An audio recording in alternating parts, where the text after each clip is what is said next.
July arrives next week, and July is a big vacation month for many people. So today on the Money Watchers Business Lunch, we are here to offer some advice on how to enjoy that vacation without having to spend too much on it. Financial planner Jeffrey Cutter of Cutter Financial Group joins us this noon hour. Jeff brought with him a survey from American Express. 2/3 of Americans plan to travel this summer, spending an average $1,200. Now, if they've budgeted that amount, I guess that's okay, but it is easy, isn't it, to go over what you've budgeted? Oh, yes, Frank, and you know something, we see this all the time. What we tell folks to do, it's so important to plan a vacation. We must have our downtime, but what's equally important is we must plan for our vacation. And if we do that, it will help us not only to enjoy our time away with our families, but when we get home, we won't have to have this unneeded debt that we absorb it if we don't plan appropriately. All right, you have come armed with a number of suggestions, and the first involves avoiding costly cab rides. Yes, Frank. I believe, you know, the same way that I teach my kids, it's the little things that make the big difference. Cab rides can become extremely expensive, all right? When there's so many other resources, public transportation, hotels have their own shuttles, airports have their own shuttles. It can save a lot of money. You also, and this is an interesting way of phrasing it, don't travel hungry.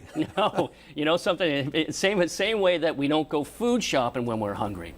So one option is this. I'm married, I have three kids, and those kids eat a lot, Frank, right? So one thing I've learned over the years is why not plan a few snacks, right? So by planning snacks, not only do you eat healthier, but you can save a lot of money. Related to that is your next suggestion, which is eat smart. Eat smart, absolutely right. Well, why not plan at a hotel where you have either a continental breakfast or you have a kitchenette?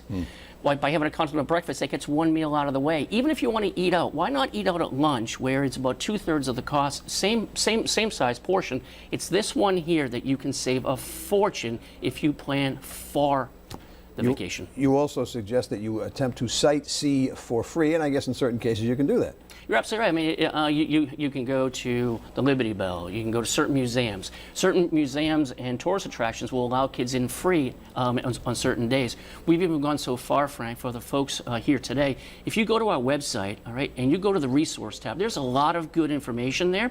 And on that tab, Frank, it will show you where you can go to see things for free. Another of your suggestions is skip the souvenirs, which makes a lot of sense because they're expensive and they're trinkets, and you can probably do without most of them. CutterFinancialGroup.com is the website to which he refers. Jeffrey Cutter, thank you for joining us. A pleasure.